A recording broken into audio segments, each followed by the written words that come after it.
샬롬 비속의 성도님들 안녕하세요. 최준혁 목사입니다. 2025년 5월 9일 알게 주시는 생명수 산물한 모금 시작하도록 하겠습니다. 에스겔 20장 39절부터 보시면은 하나님이 말씀하시기를 이스라엘 백성들에게 너희가 내 말을 듣지 아니하려거든 각각 가서 그 우상을 섬기라 그렇게 하려거든 다시는 너희 예물과 우상들로 내 이름을 더럽히지 말라 하십니다.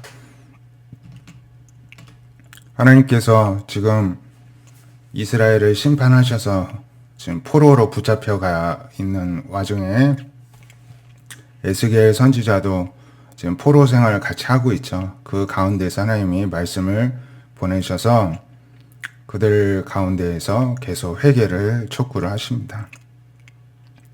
또 하나님 말씀하시기를 내 거룩한 산 이스라엘 높은 산에서 다 나를 섬기게 될 것이고 거기서 내가 그들을 기쁘게 받을 것이다.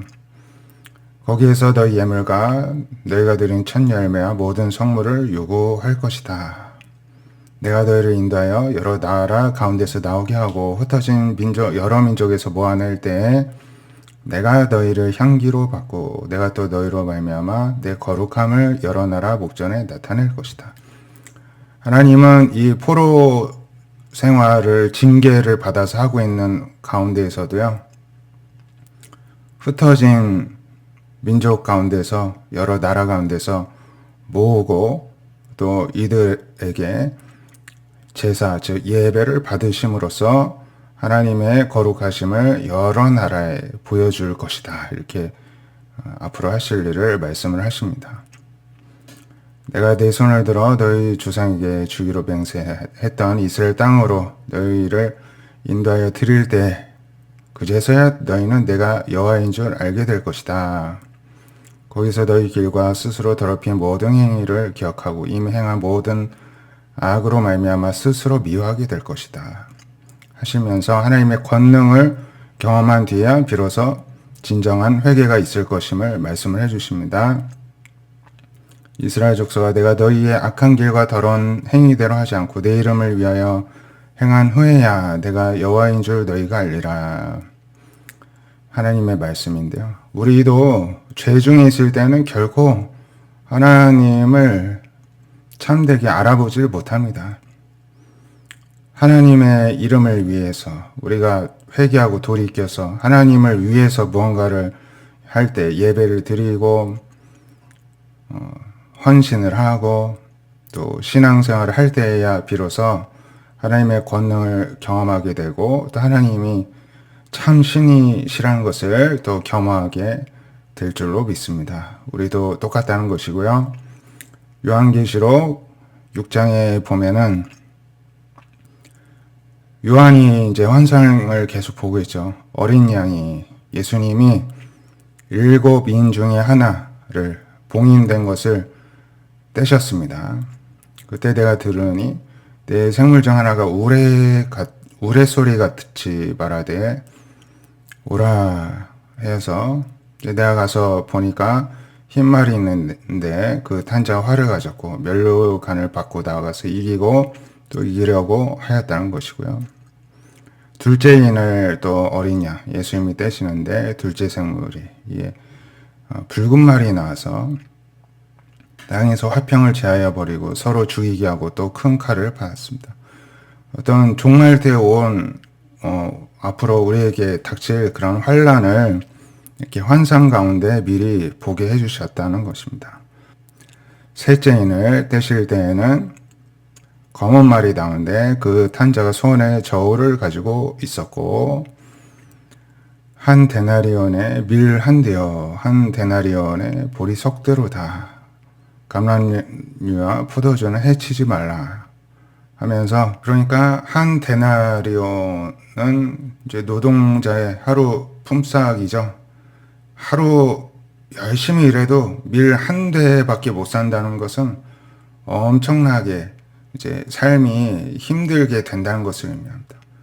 한 노동자가 하루 일해서 그 벌은 품삯을 가지고 온 가족이 이제 생활을 해야 되는데, 밀 한 대, 뭐 보리 석 대밖에 살 수 없다면은 엄청난 이런 물가 때문에 이제 생활하기가 고통스럽게 된다는 것입니다. 어떤 흉년을 의미를 하기도 합니다. 그런데 감람류와 포도주는 해치지 말라 하는 하나님께서 이제 이것은 건드리지 말라 하는 그런 음성을 들었다는 것입니다. 넷째 인을 이제 떼시는데 청황색 말이 나오는데 그 타고 있는 자의 이름이 사망이라고 합니다. 음부가, 지옥이, 저 세상이 그 뒤를 따르고 있었다는 것입니다. 3분의 1의 권세를 얻어 검과 흉년, 사망과 땅의 짐승들로서 이 세상의 사람들을 죽이더라는 것입니다. 다섯째 이는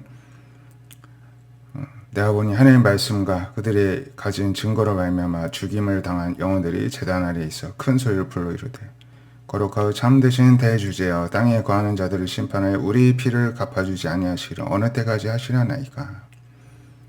어떤 하나님의 백성이라는 이유 때문에 억울하게 죽임을 당한 영혼들이 호소를 하는 소리를 들었다는 것입니다. 그들에게 흰 두루마기를 주시면서 아직 잠시 동안 쉬어라. 그들의 동무 종들과 형제들도 자기처럼 죽임을 당하여 그 수가 차기까지 할 것이다 하셨다는 것이고요. 어떤 순교자의 피를 하나님께서 받으시는데 그 정해놓은 수가 있다는 것입니다. 굉장히 두려운 이야기죠.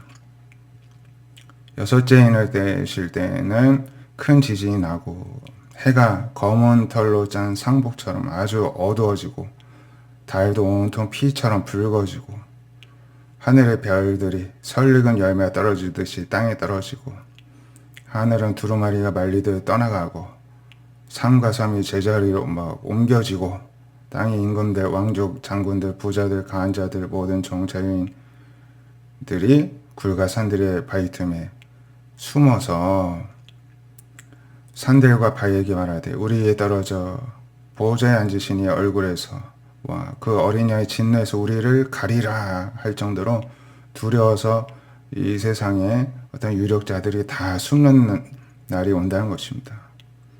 그래서 그들의 진노의 큰 날이 이뤘으니 누가 능히 그것을 견뎌낼 수 있겠느냐 하였다는 것입니다. 이후에 네 천사가 땅 모퉁이에 선 것을 봤는데 사방의 바람을 붙잡아서 바람으로 하여금 이 땅에서 불지 못하게 하였다는 것입니다.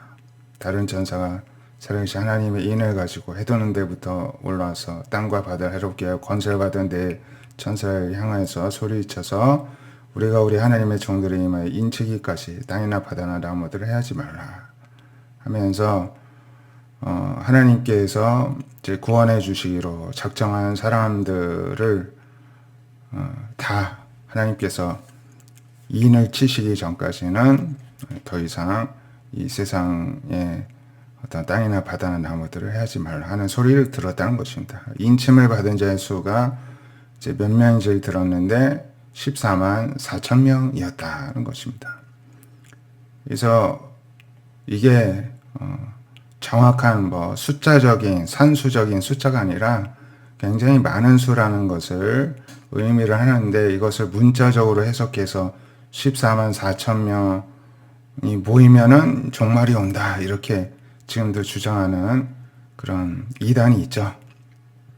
그래서 우리가 이 요한계시록을 해석할 때 문자 그대로 해석할 때는 오류가 있을 수밖에 없고 또 우리가 이러한 메시지를 통하여서 이제 앞으로의 종말과 또 환난 가운데서도 하나님은 하나님의 백성들을 끝까지 지켜주시고 보존해 주신다는 그런 의미로 받아야 되는 것이지 어떤 비밀을 내가 다 이해를 해야 되겠다 해서 문자적인 해석에 매달릴 때 우리가 이단에 빠지기 쉽다는 것을 기억하고 오늘 살아계신 성령님 안에서 주님과 하나님과 교제하기 힘쓰는 우리 미소교회 성도님들 되시기를 바랍니다. 기도하겠습니다.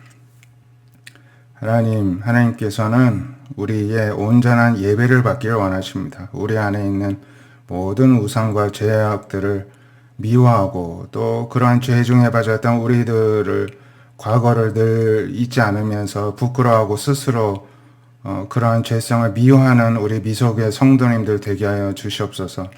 온전한 하나님 앞에 예배자로 거룩한 백성의 반열 가운데 서게 하여 주시옵시고 또 앞으로 환난 가운데 수많은 전쟁과 기근과 그러한 주님의 심판들이 올 터인데 두려워하지 않고 끝까지 믿음으로 인내하며 또 주님의 구원을 저희들이 맞이하는 그러한 은혜가 우리 미속의 성도님들 가운데 충만케 하여 주시옵시고 그러기에 오늘도 우리가 살아계신 주님을 만나고 또 교제하기에 또 그 뜻에 순종하기에 힘쓰는 또 하루로 살아가게 하여 주시옵소서. 예수님의 이름으로 기도드립니다. 아멘. 오늘도 믿음으로 승리하는 우리 미속의 성도님들 되시기를 축복드립니다. 감사합니다.